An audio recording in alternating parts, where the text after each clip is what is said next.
মহানগরের বাসন উপজেলার ভূমি অফিসের উপসহকারী ভূমি অফিসার মাহ আলম তিনি তার পালিত দালাল ইব্রাহিম ও মহিউদ্দিনের সহায়তায় সাধারণ সেবাগ্রহীতাদের কাছ থেকে হাতিয়ে নিচ্ছেন লাখ লাখ টাকা। মোটা অঙ্কের টাকা ছাড়া মিলছে না জমির খারিজ। মাহ আলম যে ভূমি অফিসে কর্মরত থাকেন সেখানেই দালালদের রাজত্ব আর দুর্নীতির আখড়া তৈরি করে থাকেন। বাসন ভূমি অফিসেও তিনি সেটাই করেছেন। অনুসন্ধানে জানা যায় গাজীপুর বাসন ভূমি অফিসে প্রতিদিন ৮০ থেকে অন্তত ১০০টি জমির খারিজের জন্য কাজ নিয়ে যান সেবা প্রত্যাশীরা। একটি জমির খারিজ বা নামজারি করতে সরকারের নির্ধারিত খরচের জন্য ১১০০ টাকা ভাউচার হাতে ধরিয়ে দিয়ে দলিল ভেদে ৮,০০০ থেকে ৩০,০০০ টাকা পর্যন্ত হাতিয়ে নেয় সিন্ডিকেট।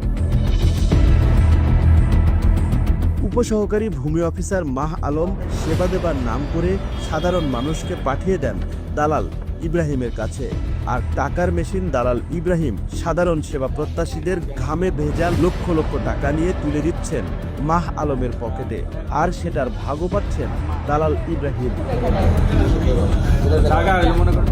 গাজীপুরের টেক নাগরপাড়ার মোহাম্মদ মোস্তফা নিজের জমির নামজারির আবেদন করেছিলেন গাজীপুর মহানগর বাসন ভূমি অফিসে। ভূমি উপসহকারী কর্মকর্তা এই মাহ আলম দীর্ঘ ২ মাস পর ৫ লাখ টাকার বিনিময়ে সেই খারিজ করে দেবেন বলে রাজি হন, কিন্তু পরে সেই খারিজ আর আলোর মুখ দেখেনি। আপনি যেটুকু দেখলেন এটা কি বুঝলেন?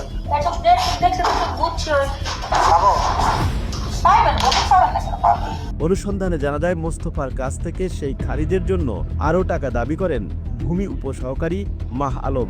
বাড়তি টাকা না দেওয়ায় সরকারি বলিয়ম খাতায় থাকা মোস্তফার অংশটুকু কাটাকাটি করে নষ্ট করে দেন বাসন ভূমি কর্মকর্তা মাহ আলম। আমি একটা খারিজের লেগে আবেদন করছি, চৌরাস্তা অফিসে গেছি, ভূমি অফিসও মাহ আলম করে লোক নায়েব অফিসার, পরে খারিজ লিয়া তাল বাহানা করে, পরে তার আমার কয় কি টাকা রাখবো ৫ লক্ষ, তাইলে আমি খারিজ দিব।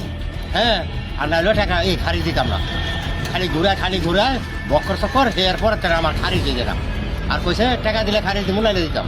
মাহ আলমের নেতৃত্বে সরকারি ছুটির দিনেও দরজা বন্ধ করে চলে বাসন ভূমি অফিসের কার্যক্রম।